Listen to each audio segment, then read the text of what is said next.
பெரிய பெரிய politicians, actors, ஏன் நம்ம சூப்பர் ஸ்டார் ரஜினிகாந்த் வரைக்கும் இந்த கோயிலுக்கு போகாம இருக்கவே மாட்டாங்க. நம்ம ஊருக்கு சென்னைன்னு பேர் வந்ததே இந்த கோயில்னால தான். நான் சொல்றது சென்னை பாரிஸ்ல இருக்க காளிகம்பாள் கோயில் தான். 3000 வருஷத்துக்கு முன்னாடி நம்ம கடற்கரையில இருந்த சென்னம்மாள் தான் இப்ப நம்ம காளிகம்பாளா இருக்காங்க. சென்னம்மாள் ரொம்ப பவர்ஃபுல்லான அம்மன்னு நம்ம மக்கள் வழிபட்டாங்க. கடற்கரையில இருக்கிறதுனால கடல் அலைகள் கொஞ்சம் ஜாஸ்தியானா கூட அம்மன் கோவமா இருக்கிறதா நம்பினாங்க. இதனால மக்கள் எல்லாரும் அம்மனை ஊருக்குள்ள கொண்டு வரணும்னு நினைச்சாங்க. அதுக்கேற்ற மாதிரி சீ லெவலும் இன்க்ரீஸ் ஆச்சு, அம்மனையும் ஊருக்குள்ள கொண்டு வந்தாங்க.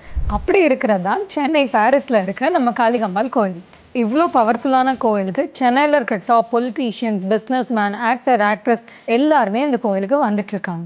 இங்க நீங்க வைக்கிற ஒரு வேண்டுதலும் கண்டிப்பா நடக்கும்னு மக்களோட நம்பிக்கை.